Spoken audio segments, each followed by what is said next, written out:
सी बेटे yesterday we have started with hydrogen bonding. आपको मैंने ये बताया था कि जो एटम्स हाई इलेक्ट्रोनेगेटिविटी वाले होते हैं, like which have electronegativity of 4, 3.5 and 3, and when bonded to hydrogen वो इलेक्ट्रॉन खींचते हैं और ये बॉन्ड कौन सा हो जाता है, हाइड्रोजन बॉन्डिंग। एक मैंने आपको डाइपोल बॉन्ड के बारे में भी बताया, HCl के बारे में, है ना। HCl में हाइड्रोजन बॉन्डिंग क्यों नहीं है? हाइड्रोजन बॉन्डिंग के 2 क्राइटेरियाज हैं।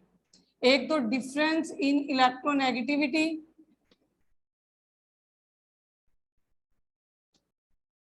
और एक आपका साइज होता है। ठीक, अगर इलेक्ट्रोनेगेटिविटी ज्यादा है मगर साइज भी ज्यादा है तो वो हाइड्रोजन बॉन्डिंग शो नहीं करता। ठीक है, जैसे क्लोरीन और नाइट्रोजन का जो साइज है वो सेम है, डिफरेंट है, क्लोरीन बड़ा है, नाइट्रोजन छोटा है, इलेक्ट्रोनेगेटिविटी दोनों की सेम है। ठीक है, मगर जो क्लोरीन है उसमें हम डाइपोल डाइपोल इंटरेक्शन की बात करेंगे और हाइड्रोजन बॉन्डिंग की बात नहीं करेंगे। Got the point? Now, these hydrogen bonds are of 2 types. One is intramolecular hydrogen bonding and other one is intermolecular hydrogen bonding. Intermolecular and other one is intramolecular.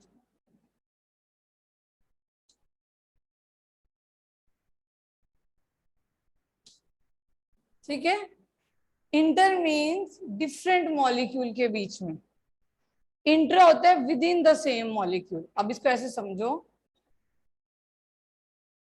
इसने अपनी हाथ पकड़ लिए, ये 2 हैंड्स है ना, मैंने समझ लो पकड़ लिए, मैंने अपनी दोनों हाथ पकड़ लिए। ठीक है, तो ये जो मैं बॉन्ड बना रही हूं ना अपनी दोनों हाथों में, वो है इंट्रा। ठीक है, जब मैंने किसी दूसरे का हाथ पकड़ा है वो क्या हो जाएगा, इंटर। तो ये क्या हो गया बेटे, विद इन, आपस में पकड़े हुए हैं। और वो क्या हो गया, डिफरेंट डिफरेंट मॉलिक्यूल्स के बीच में। आपने सारे स्टूडेंट्स ने एक दूसरे के हाथ पकड़े हैं, तो ये बॉन्ड, इससे क्या होगा, आप अलग करने मुश्किल हो जाओगे ना।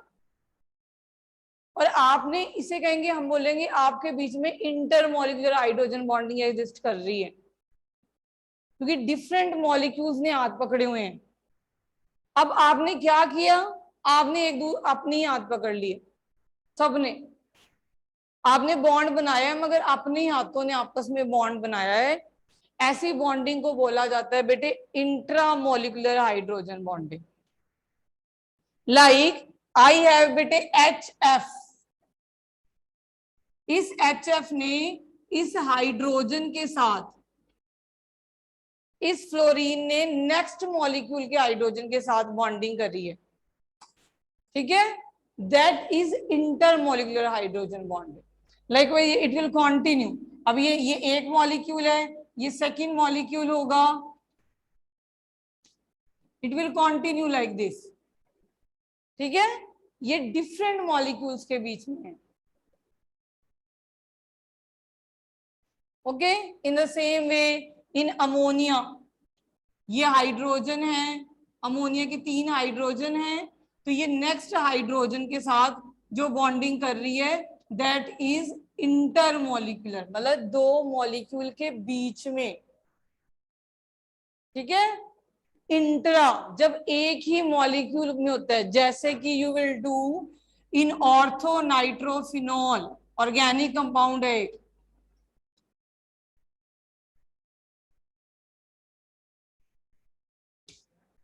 This is ortho nitrophenol. Alright, समझो पहले इस बात को। ठीक है, और ये क्वेश्चन आएगा पेपर में, क्वेश्चन पेपर में होगा कि पैरा नाइट्रोफिनॉल और ऑर्थो नाइट्रोफिनॉल में से कौन सा स्टीम वोलेटाइल है। ये क्लास +1 में भी आता है बेटे, क्लास 12th में भी आता है, दोनों में ही क्वेश्चन पूछा जाता है। फिर भी पूछा जाता है इसमें हाइड्रोजन बॉन्डिंग आ जाती है, और ये आपकी बुक्स में दिया हुआ है, एनसीईआरटी में भी इवन है बैक एक्सरसाइज में, ठीक है। इट विल कम, आपसे कुछ भी पूछा जा सकता है एमसीक्यू में। इन सब में से इंट्रा हाइड्रोजन बॉन्डिंग किसमें है, इन सब में से कौन सा सीम वोलेटाइल है, is this kind of question can come. Getting my point? So this is, इसे कहते हैं बेटे फिनॉल। पहले समझो, ये अकेली आपने बेंजीन स्टडी करी हुई है, you have studied benzene. Benzene के ऊपर जब OH लग जाता है उसे कहते हैं फिनॉल, ठीक है। बेंजीन के ऊपर कोई भी ग्रुप लगाओ और उसके रिलेशनशिप में हम अलग और ग्रुप लगाते हैं, तो अगर सेकंड पोजीशन पे, ये OH की क्या पोजीशन है, सेकंड, इसके रिलेटिवली ये भी सेकंड पोजीशन है, आप किसी भी पोजीशन पे लगा सकते हो अगर इससे रिलेट किया जाए, ठीक है। अगर वन है, अगर वन नहीं है तो ये सेकंड है, ये थर्ड है, ये फोर्थ है, ये फिफ्थ पोजीशन है, ये सिक्स्थ है, ठीक है। सेकंड पोजीशन पे जब कोई ग्रुप लगाओ, जैसे अब ये फिनॉल मैंने बोला, फिनॉल, दिस इज फिनॉल, ठीक है। अब ये सेकंड पोजीशन पे क्या लगा हुआ है, नाइट्रो, इस ग्रुप को कहा जाता है नाइट्रो। तो आप बोलोगे टू नाइट्रोफिनॉल, क्या बोलोगे, टू नाइट्रोफिनॉल,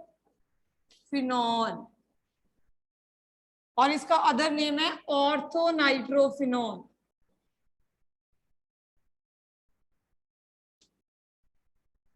ये जो मेन ग्रुप है, अगर इस पोजीशन या इस पोजीशन पे लगाओ, 2 और 6 पोजीशन, इस पोजीशन को कहा जाता है ऑर्थो,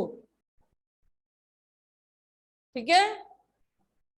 अगर ये नाइट्रो यहां लगा होता OH के रिलेटिवली, तो this position is known as meta, ठीक।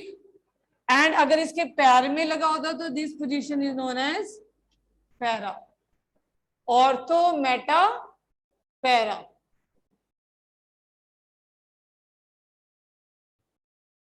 अब ये बेटे ऑर्थो, इसको मैं ऐसे भी लिख दूं,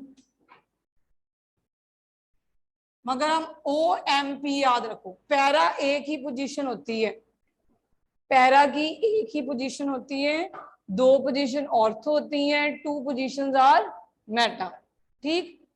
अब एक मैंने ऑर्थो नाइट्रोफिनॉल बनाई, एक मैं पैरा नाइट्रोफिनॉल भी बना सकती हूँ, क्या बना सकती हूँ, पैरा नाइट्रोफिनॉल।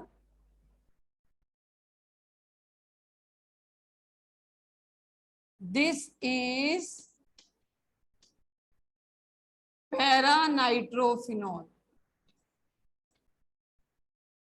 ये मैंने ओपन इसलिए बनाया क्योंकि आपको मैंने हाइड्रोजन बॉन्डिंग सिखानी है, otherwise you can draw like this also, this is ortho,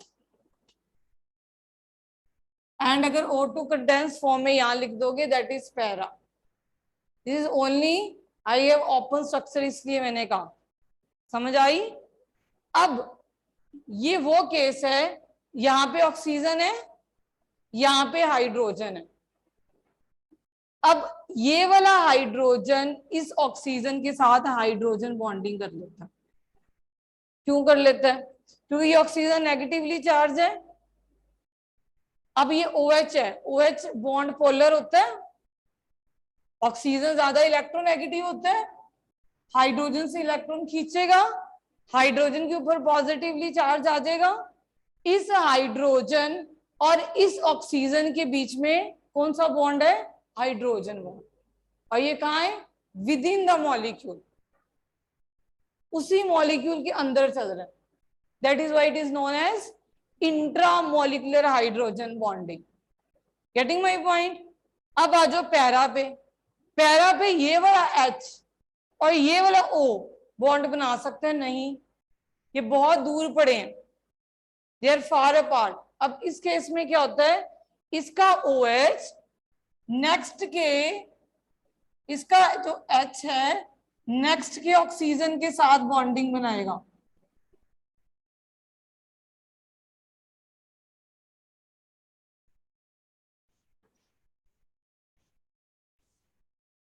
सीधा भी बनता है। ठीक है, नेक्स्ट के ऑक्सीजन के साथ बॉन्डिंग बनाएगा। ठीक है बेटे, अब ये दो मॉलिक्यूल्स के बीच में बॉन्ड है, this bond is between two molecules, that is why it is known as intermolecular hydrogen bonding and that is intramolecular. अब देखो, अगर आप सबने एक दूसरे के हाथ पकड़े हुए हैं, आपको अलग करने के लिए मुझे एनर्जी ज्यादा लगेगी, लगेगी कि नहीं लगेगी? अब आपने अपने अपनी हाथ पकड़े हुए हैं, आप तो पहले ही लग गो, आपको अलग करने में क्या एनर्जी लग जानी है, मुझे कोई नहीं लगनी। ठीक है, अब जब ऑर्थो पोजीशन थी, इस ये पोजीशन वो है जब आपने अपने अपनी हाथ पकड़े हुए हैं। पैरा पोजीशन पे जब नाइट्रो आया, ये वो वाली बॉन्डिंग आ गई जब डिफरेंट मॉलिक्यूल्स ने, मतलब आपने एक दूसरे को हाथ पकड़े हुए। ठीक है, तो बॉइलिंग पॉइंट किसका ज्यादा होगा?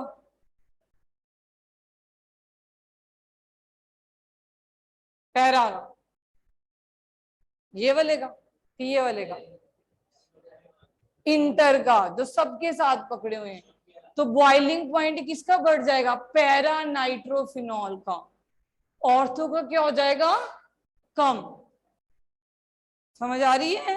तो ऑर्थो आप स्टीम डिस्टिलेशन से अलग कर सकते हो। The reason behind is because in ortho nitrophenol the bonding is intramolecular hydrogen bonding. वो नहीं होती बेटे, वो आप, हाँ इंटर होगी, इंट्रा नहीं होगी, क्योंकि बेटे जब you will do in next standards, जब OH ग्रुप लगा होता है that is ortho para directing. Already जब OH ग्रुप लगा होता है ना, तो आने वाला जो ग्रुप है वो अटैक करेगा या ऑर्थो पोजीशन पे या पैरा पे, मेटा पे अटैक नहीं होता। This is not a Meta directing group. You will do benzene electrophilic substitution reaction जाएगी एंड ये वाला जो ग्रुप है OH, ये मेटा पोजीशन पे कुछ इलेक्ट्रोफाइल नहीं लेके आएगा, तो मेटा वाला केस बहुत कम होता है। Got the point? क्लियर्ड? अब हाइड्रोजन बॉन्डिंग से क्या क्या हो जाता है, जैसे हमने ये बात करी, हाइड्रोजन बॉन्डिंग से बेटे मेल्टिंग एंड बॉइलिंग पॉइंट किसी भी चीज का बढ़ जाता है। ऑब्वियस है, अगर आपस में बॉन्ड बना के बैठे हुए हैं तो क्या हम मेल्ट और बॉयल जल्दी कर पाएंगे? नहीं कर पाएंगे। अब एक पेट क्वेश्चन क्लास 12th में भी आता है, क्लास +1 में भी आता है, why H2SE is a gas, why water is a liquid? Same group को बिलोंग कर रहे हैं दोनों। देखो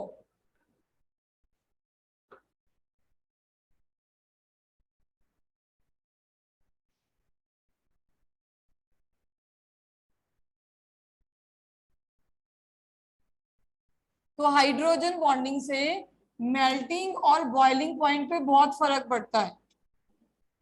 ठीक, और किसके ऊपर फर्क पड़ता है? सॉल्युबिलिटी के ऊपर। अब मेल्टिंग बॉइलिंग पॉइंट, जिनके पास एक सिंपल क्लोरीन मॉलिक्यूल है, सिर्फ वंडरवल फोर्स ऑफ अट्रैक्शन है, एक NH3 है जिसमें हाइड्रोजन बॉन्डिंग है। You have done states of matter.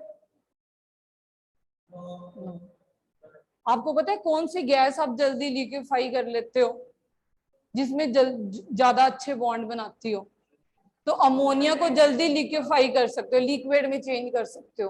Chlorine को जल्दी लिक्विड में चेंज नहीं कर सकते, क्योंकि अमोनिया में हाइड्रोजन बॉन्डिंग है, क्लोरीन में हाइड्रोजन बॉन्डिंग नहीं है। तो जब बॉन्डिंग स्ट्रॉन्ग होगी, उसको तोड़ने के लिए हमें एनर्जी भी तो ज्यादा लगेगी। हाँ, तो हाइड्रोजन बॉन्डिंग से मेल्टिंग और बॉइलिंग पॉइंट इंक्रीज होगा। समझ आ रही है? अगर इसी ग्रुप की बात करें बेटे, you will do in class +2 also, जैसे कि अगर मैं NH3 बनाऊं, PH3,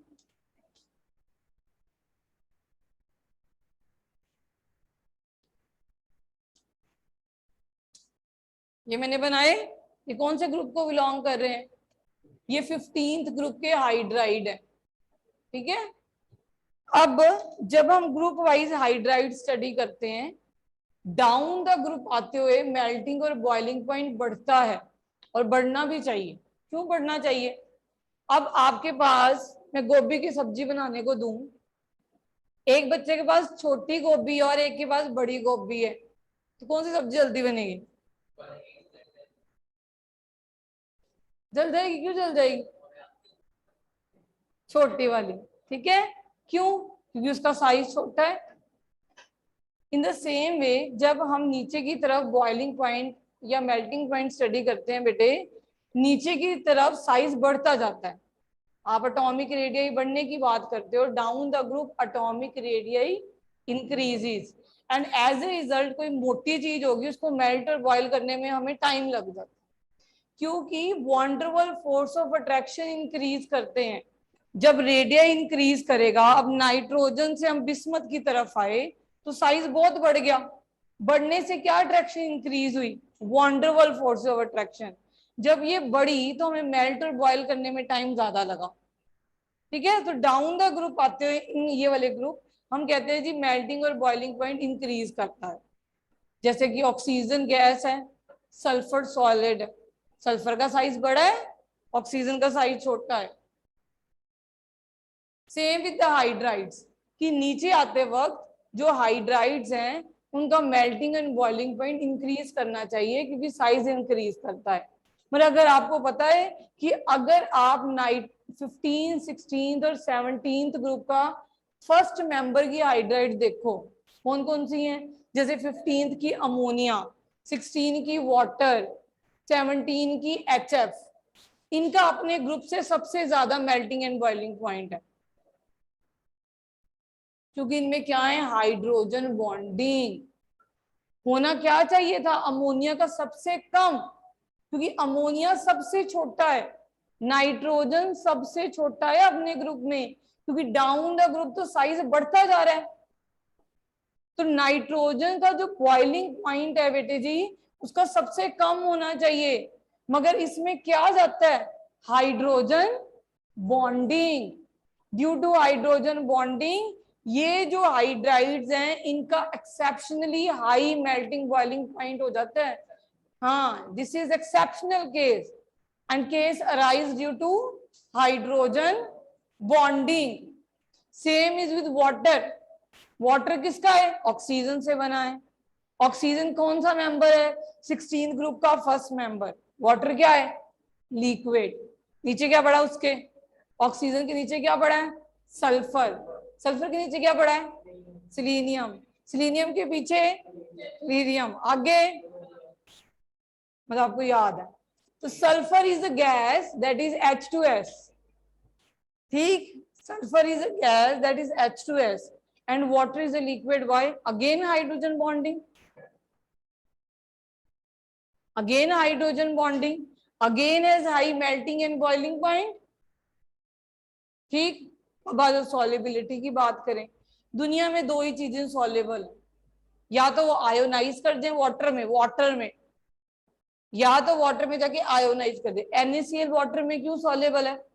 क्योंकि वो आयोनाइज करता है और large amount of hydration enthalpy release होती है। NaOH वाटर में क्यों सॉल्युबल है? क्योंकि वो आयोनाइज कर जाता है। HCl वाटर में क्यों सॉल्युबल है? क्योंकि वो आयोनाइज कर जाएगा। सल्फ्यूरिक एसिड क्यों सॉल्युबल है? और ये जो सारी आयोनाइज कर दी इनको क्या बोलते हो आप? इलेक्ट्रोलाइट्स। और जो कंप्लीटली आयोनाइज कर जाए वो क्या हो जाती हैं? Strong electrolytes. तो हम यही कहते हैं ना कि जितने भी स्ट्रॉन्ग एसिड्स हैं वो कंप्लीटली आयोनाइज करते हैं। स्ट्रॉन्ग बेस भी कंप्लीटली आयोनाइज करते हैं, जो आप 10th में करते थे। स्ट्रॉन्ग एसिड स्ट्रॉन्ग बेस वो हैं जो कंप्लीटली आयोनाइज कर जाए। वैसे स्ट्रॉन्ग सॉल्ट क्या है? जो स्ट्रॉन्ग एसिड और बेस से मिलके बने हैं वो भी कंप्लीटली आयोनाइज करेंगे। और ये कलेक्टिवली सारी क्या आ जाती हैं? These are known as electrolytes, क्योंकि आयोनाइज करके ये क्या कंडक्ट करेंगे? इलेक्ट्रिसिटी। इलेक्ट्रिसिटी दो ही चीजें कंडक्ट करती हैं, या तो वो आयंस बन जाए या इलेक्ट्रॉन्स हो उनके पास। ठीक है, अब दूसरी सॉल्युबिलिटी का क्या कारण बनता है? आयोनाइजेशन के बाद हाइड्रोजन बॉन्डिंग। ग्लूकोज वाटर में क्यों सॉल्युबल है? क्या आयोनाइज करता है? आप एक एक्टिविटी पढ़ते थे क्लास 10th में कि ग्लूकोज और अल्कोहल वाटर में सॉल्युबल हैं, मगर इनको हम एसिड में कंक्लूड नहीं कर सकते। एसिड को वाटर में डालो तो बल्ब ग्लो करता है।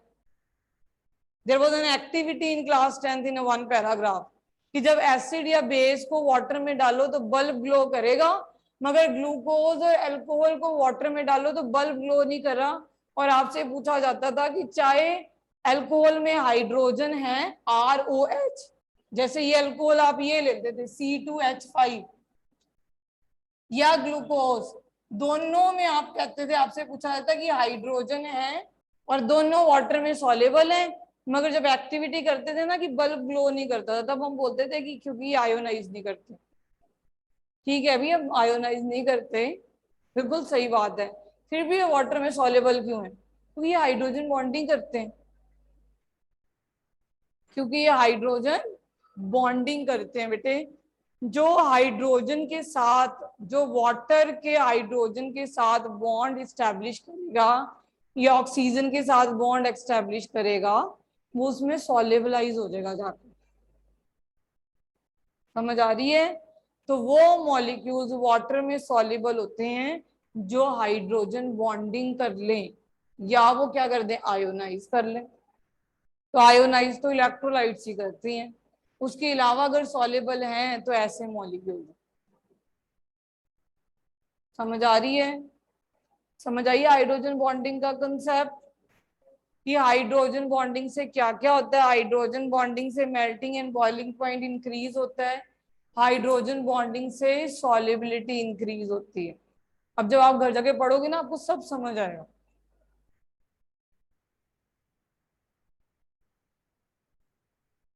मेन मेन पॉइंट्स लिख लिया करो बस।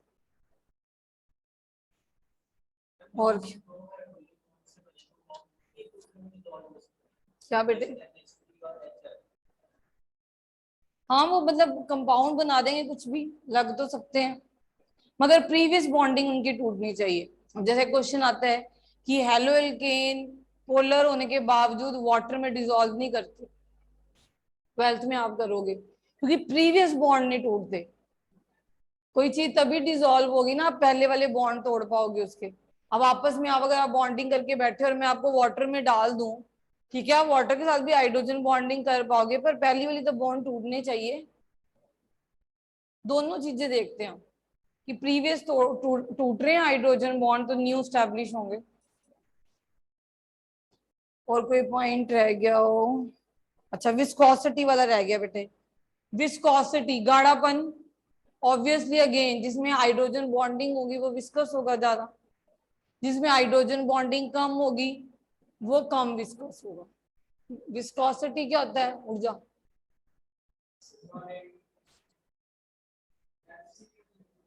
विस्कोसिटी से गाढ़ापन कहते हैं, रेजिस्टेंट टू द फ्लो। कोई चीज फ्लो कर रही है उसको रेजिस्टेंट लगता है क्योंकि that is a viscous in nature. तो विस्कस कैसे बनेगा? जो बॉन्डिंग स्ट्रांग होगी आपस में मॉलिक्यूल में, तो हाइड्रोजन बॉन्डिंग से विस्कोसिटी भी इंक्रीज करती है। ठीक है, तो you can add hydrogen bonding से नेक्स्ट फैक्टर क्या है? विस्कोसिटी।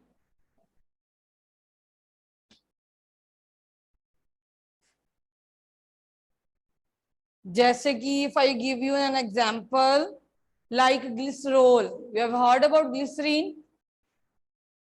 ग्लिसरीन सुनी है ना, कितनी गाढ़ी होती है, क्यों? उसमें तीन तीन OH ग्रुप होते हैं, आपको पता है? That is try glyceraldehyde, try tree, तीन लगे होते हैं ऐसे हैं वो, उसका ऐसे बॉन्ड है, वो ये है उसका स्ट्रक्चर। आप बनाओगे तो दिस इज ग्लिसरोल।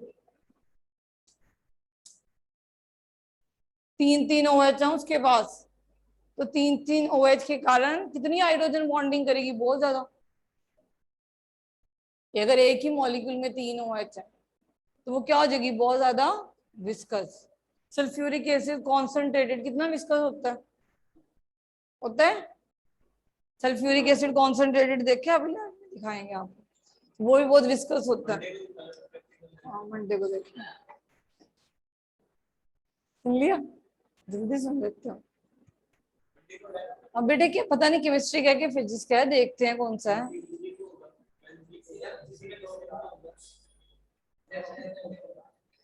चलो ठीक है। हाइड्रोजन बॉन्डिंग से विस्कोसिटी इंक्रीज करती है।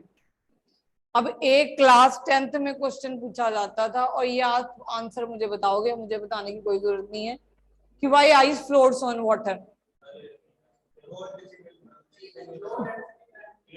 Why it is low density, which type of structure, cage like structure. Highest density किस टेम्परेचर पे होती है, व्हाई।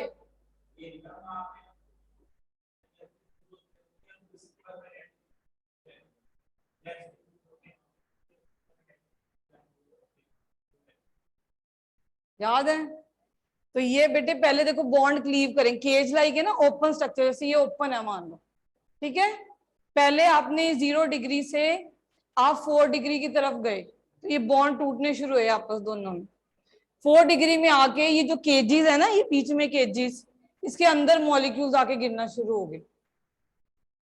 अब डेंसिटी क्या होती है, मास per unit volume, volume decrease हो गया क्योंकि ये जो मॉलिक्यूल्स, ये आप मॉलिक्यूल्स हो, ये बीच में आके गिर गए, वॉल्यूम कम हो गया, मास तो उतना ही है, तो तब हाईएस्ट डेंसिटी है। और जैसे ही 4 डिग्री से ऊपर गया, अब काइनेटिक एनर्जी बढ़ गई। जब काइनेटिक एनर्जी बढ़ी, ये जो मॉलिक्यूल्स बीच में गिरे थे बहुत दूर पहुंच गए, तो डेंसिटी क्या हो जाएगी, डेंसिटी क्या हो जाएगी, कम। हाईएस्ट डेंसिटी 4 डिग्री पे होती है क्योंकि तब तक मॉलिक्यूल्स केज में गिरे होते हैं। समझ आ रही है? 4 डिग्री से अगर आप ऊपर टेम्परेचर कर देते हो, यही मॉलिक्यूल की काइनेटिक एनर्जी बढ़ती है और केज को छोड़ के बाहर की तरफ भागते हैं। अब वॉल्यूम बढ़ गया, मास तो उतना ही रहा, और डेंसिटी क्या होती है, मास पर यूनिट। अब नेक्स्ट टॉपिक फजान्स रूल। बस आई हैव टू सी क्या बेटे, छोटे छोटे टॉपिक में बाद में ही करवाती हूँ भाई। क्या होता है फजान रूल? तूने कहा मिट्टी के बाद, मीन्स तूने पहले पढ़ा हुआ है। वो सीक्वेंस मत देखा करो, आप कंसेप्ट देखा करो।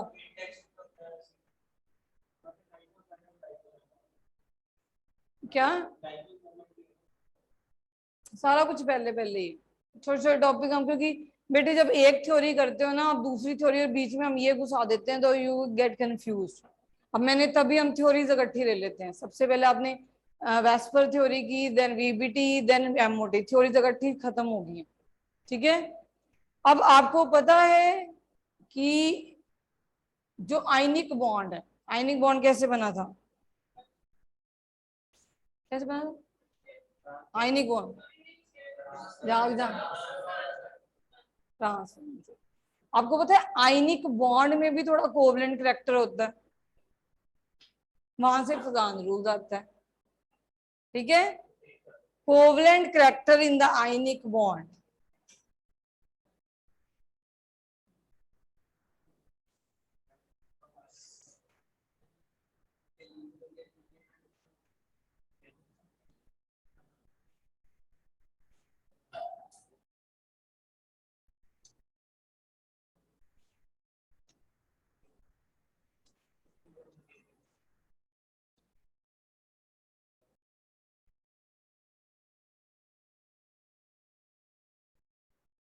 दो मिनट रह गए,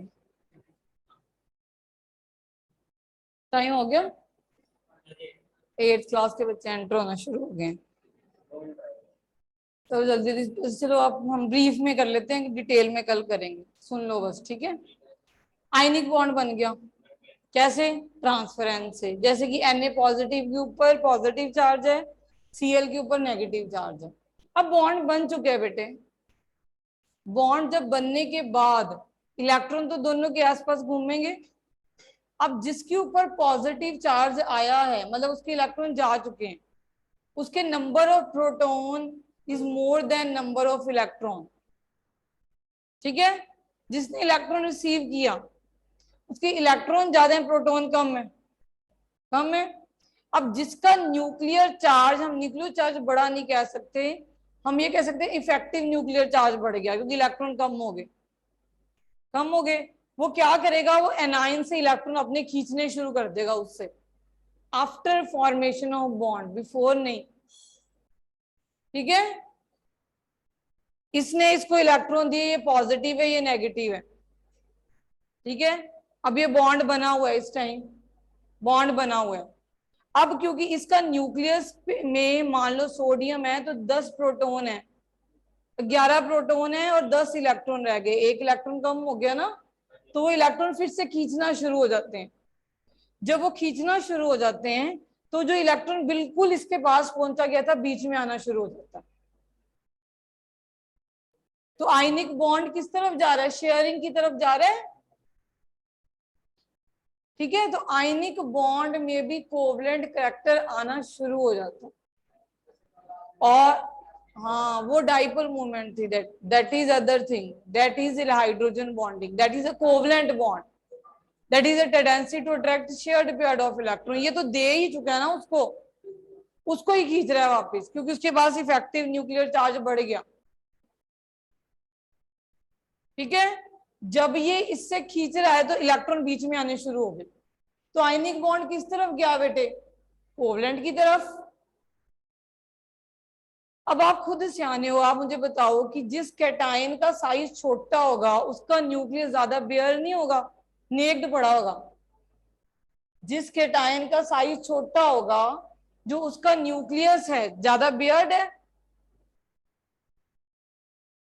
छोटा साइज का मतलब शेल कम, जिसके शेल कम होंगे वो दूसरे के इलेक्ट्रॉन को ज्यादा पकड़ेगा कि नहीं पकड़ेगा अपनी तरफ। तो कैटाइन, जिस कैटाइन का साइज छोटा होगा उसका कोवलेंट फैक्टर बढ़ जाएगा। दूसरी बात, जो कैटाइन ज्यादा इलेक्ट्रॉन को देके बना होगा, मान लो एल्यूमिनियम क्लोराइड है, एल्यूमिनियम कितने इलेक्ट्रॉन देता है, 3। एल्यूमिनियम कितने इलेक्ट्रॉन देता है, 3। प्रोटॉन तो दे रही है अंदर, 10 इलेक्ट्रॉन रह गए, शेल कम होगी तो उसकी टेंडेंसी ज्यादा होगी दूसरे से इलेक्ट्रॉन खींचने की, एज कंपेयर टू MgCl2 जिसने 2 इलेक्ट्रॉन दिए। समझ आ रही है, वो कैटायन उस एनायन से ज्यादा इलेक्ट्रॉन खींचेगा जिसका साइज भी छोटा है और जिसके ऊपर ज्यादा चार्ज है। हाँ,